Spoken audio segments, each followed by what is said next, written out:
Hey guys, Chelsea from Attention to Details. Today we're going to be doing an interior only detail on this Kia Forte. My customer reached out to me and said that he needed some help because the interior, it just had some major issues. Specifically on his driver's seat, he had actually sat on a bar of chocolate and, well, he just needs a really good deep cleaning in general.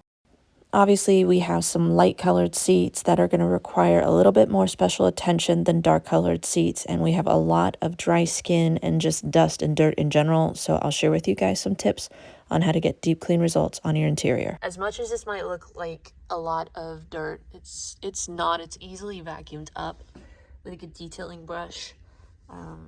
Dry skin is oftentimes something that I see on interiors, and sometimes just people cannot help it. It can actually just be a medical issue. So it's nothing to really be embarrassed about.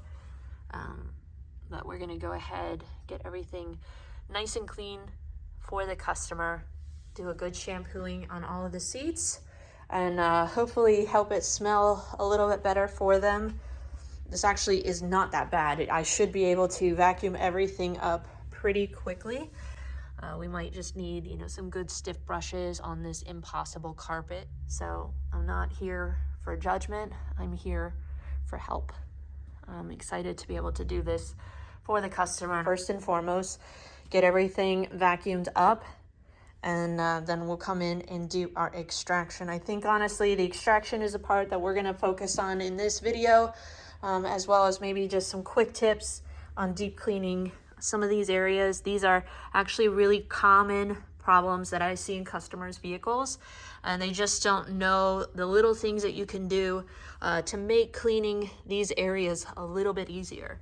So we're gonna get our big vacuuming done, and then we'll share with you guys some tips on how to address maybe some of the issues that you might have on your car's interior.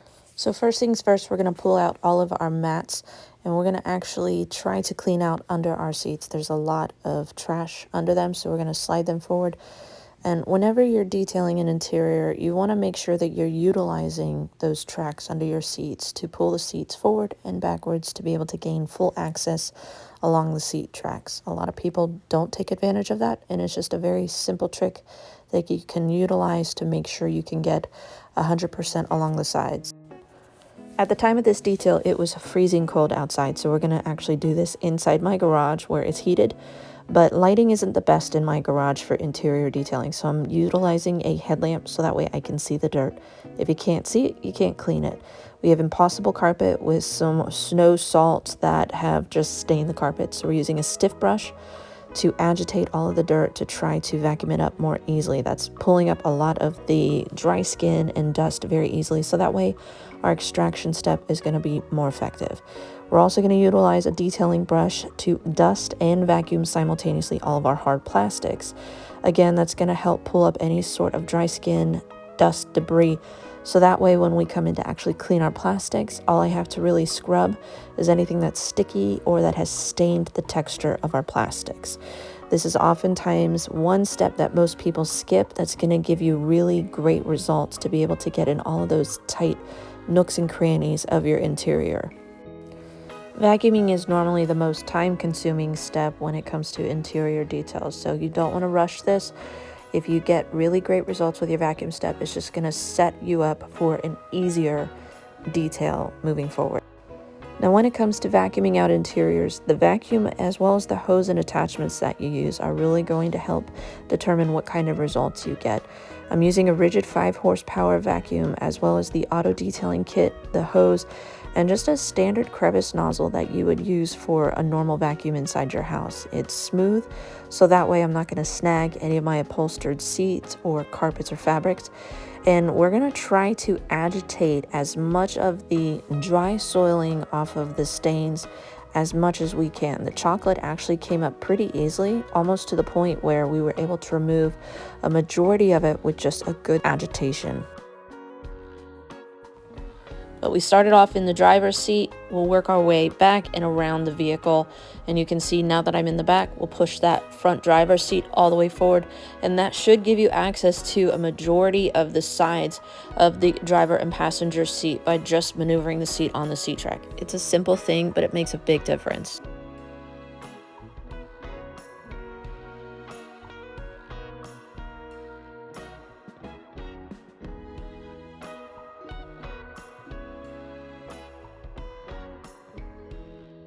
So you can see after vacuuming, we do have like some salt residue and just a buildup of dust and dirt that's like just really deeply embedded in our impossible carpet. It's really just in this section. We will extract that, should remove whatever remaining dirt and soiling is in this carpet, if you want to call it that. You can see the rest of the vehicle is not like that, so it should be very easily remedied. As far as our plastics, anything that you're seeing at this point is kind of stuck on. It's kind of in all the textured pieces of our plastic and all of our tight things. And you can see, like, if I were to still just kind of try to scrub it off, it's just almost stained all of our plastics. So we will use a quality chemical resistant detailing brush, a safe APC on all these surfaces. You don't want something too aggressive that it stains it. They are pretty dried out. So, you know, you want something that's not going to leave a chemical stain or burn it. We'll definitely want to try to go after some of the germ levels that are on this interior, and then use forced air to blow out dirt and our cleaner out from all these tight cracks and nooks and crannies. And that's what's really going to make all the difference on our plastics. As far as our seats, you can see there is just so much dirt and dust and body oils in these seats. We were able to kind of agitate off the heavy solid matter that was on this seat. And what really causes all of this is when you have a heavy buildup of dirt like this and you get it wet, either you are out in the rain and you get in your vehicle real quick, or maybe the door is open and water gets on the seat, or maybe you're sweaty from working out and you sit down, any buildup of dirt is just going to kind of make mud and spread, and that's where we get this clean ripple.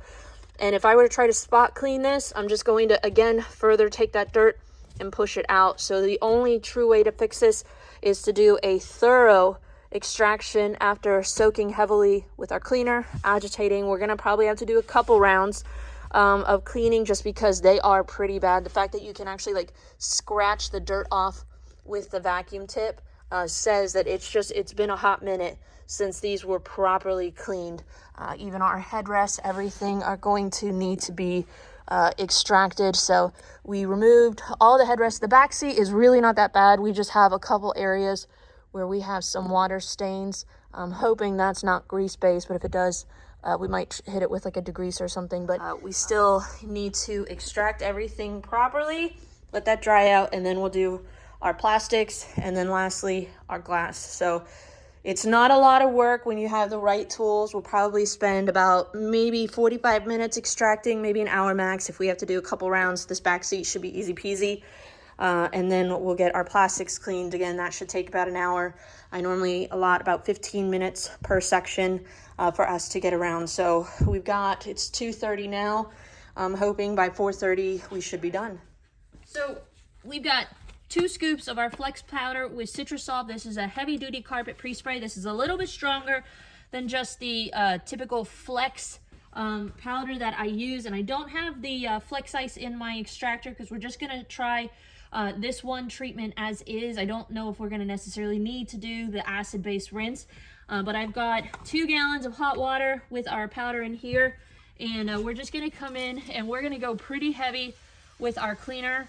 I like to use a kind of a garden sprayer like this just because it's going to be a lot faster. I don't have as much hand fatigue as I'm trying to spray, but really I can just consistently come in and pre-treat everything. You can almost see the dirt kind of running down the fabric. And we're going to let this sit for a few minutes and then just do a quick remist and agitate. Sometimes we are in a hurry to get these jobs done and you don't give the chemical enough time to really work. So with our hot water, our chemical, we're just going to kind of soak all of this down for just a minute or two, agitate, and then extract. We've also pre-treated our carpets down here. Most professional detailers hate working on light colored seats because if you do not get 100% of the stains out, it will show. I like to use stronger chemicals for light colored interiors so that way we can guarantee that we're going to go after all the stains. The chemical that we're using does really well on organic stains as well as breaking down oily residues. It rinses free, it's not a lot of residue, and it's not a high foaming product either. I am using hot water in my Aqua Pro Vac to try to break down some of the body oils as well.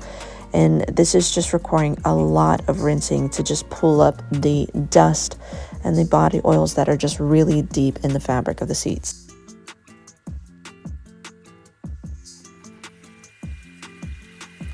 But whenever working on light colored interiors, just be prepared. You're probably going to have to do multiple rounds of chemical agitation and extraction. We're getting somewhere. We got some like salt stains. Gonna do this again. We're gonna definitely have to use a dryer on this seat heavy, because it's coming up. It just needs like a big time flush, and it's not so much the solution that is, it is the water. I think that's just kind of breaking down all of the dirt that's just really deep in here.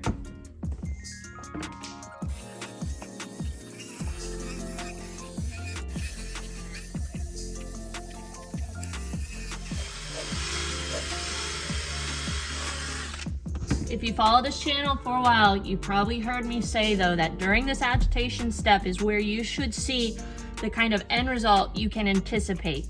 Like right here, right here, right here, I can see those are probably not going to come out. They're probably stains versus soiling. There's a difference. Stains is sometimes permanent, soiling you can normally remove. But if you still see kind of ripples, keep agitating, change your chemical or add more chemical. But what I'm seeing here is a huge improvement. I think once everything is dry, like again, we might have a few stains that can't come out, but I think this seat is gonna look 1,000 times better, and I think it will smell 1,000 times better, because whatever it is that was in these seats that we kind of activated, it's pretty strong. So we're definitely going to use an air freshener, some sort of something to try to help this interior smell better. So we'll finish extracting this seat one last time, and then we'll move over to our passenger seat. You'll notice when I vacuumed, I start in the front, work my way back and around kind of in a circle. But when I'm extracting, I'll always start in the front two seats and then do the back, because as you're spraying your chemical, you might get overspray and you're going to have to go over those parts a second time. So that's just a tip to be a little bit more efficient. But there was so much body oil and just crustified dirt on these seats. We had to extract every square inch that we could access. I don't pull seats, but even if you have a lot of spills alongside of seats in tight areas where maybe your extractor nozzle can't reach, you can always spray cleaner onto a microfiber and then just kind of take your hand and do a good surface cleaning. 9 times out of 10, that is more than sufficient. But we did have quite a funky odor on this interior just because we are activating or reactivating all of the soiling and the body oils that were in these seats. So for those that maybe you're struggling with odor issues on your interior, we could have done a ozone treatment, we could have done chlorine dioxide, but the customer didn't want to pay for that, so we just ended up using some really good quality air fresheners. And I'll put some links of some of my favorite kind of odor removals that are solutions down below for those of you that are looking to just kind of get the funk out of your interior. But for those that think that these seats weren't that dirty, take a look at how much we were able to pull out. All that murkiness is actually body oil and grease. Now it's time for us to dial in our plastics, and that's where really the magic happens for interior detailing. We're using the Sidekick interior scrub pad from P&S along with Vonix Sintra. This is a bactericidal cleaner that is fantastic cleaner for interiors, alongside of a detail brush just for those tight nooks and crannies sometimes your microfiber or your scrub pad can't gain access to. But leave some of that solution in those nooks and then use your blower to blow out any remaining moisture as well as dirt, and that's where the magic really happens. But basically repeat this entire process on the rest of your plastics. Pay special attention to your vents, buttons, cup holders, etc. Just be mindful around electronics. Notice I didn't spray chemical on this area, but I am going to clean it. You don't want to spray water directly into your electronics if you can avoid it. It's just safer that way. For most of my customers, the dirtiest parts of their vehicle is actually going to be the center console. It's where all the spills and messes are made. So I'm going to share with you guys a closer look at how to fine-tune this normally pretty dirty area. There's a lot of dirt down in our emergency brake as well as in our cup holders that we need to fine-tune. The best way to combat that is by spraying your cleaner, using your chemical resistant detail brush, agitate all of those tight spaces and even use specialized brushes for those really tight spaces.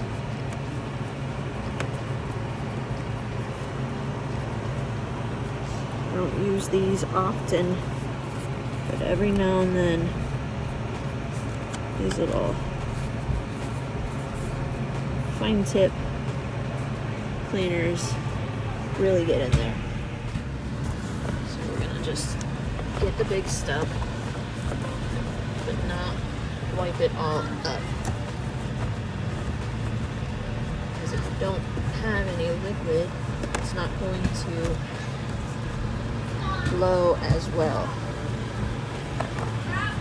But you also don't want so much liquid that it splashes in your face and then you want to throw up. So just whatever this is. You can use compressed air if you have it, but this is just a variable speed blower that I can control how hard or how gentle the air is. But when we have it at a good burst of air, you can see it's going to push all that liquid out of the tight spaces. But if there's any dirt in those tight spaces as well, it will help carry all of that dirt out. And that's where really a lot of interior details are going to go from just kind of average to looking fantastic. We already cleaned those when we did our mats. Just get our little chemtrails. And an area that normally is really hard to dial in is done effortlessly. We'll basically repeat that entire process to the rest of our plastics on the interior, being mindful around electronics that we don't spray directly into them, as well as any sort of electronic screens or even plastic screens to not burn them. But here's the end result for our interior detail. On our upholstered seats, we were able to remove a majority of the soiling and stains even. We've been able to dial in our plastics using very basic tools. The blower can be a little bit of an investment, but it makes a huge difference in just being able to get better results for your interior detailing. So it's not necessarily a tool that everyone needs, but for those that are looking to go to more of a professional level with their end results, it will help give you those results every single time.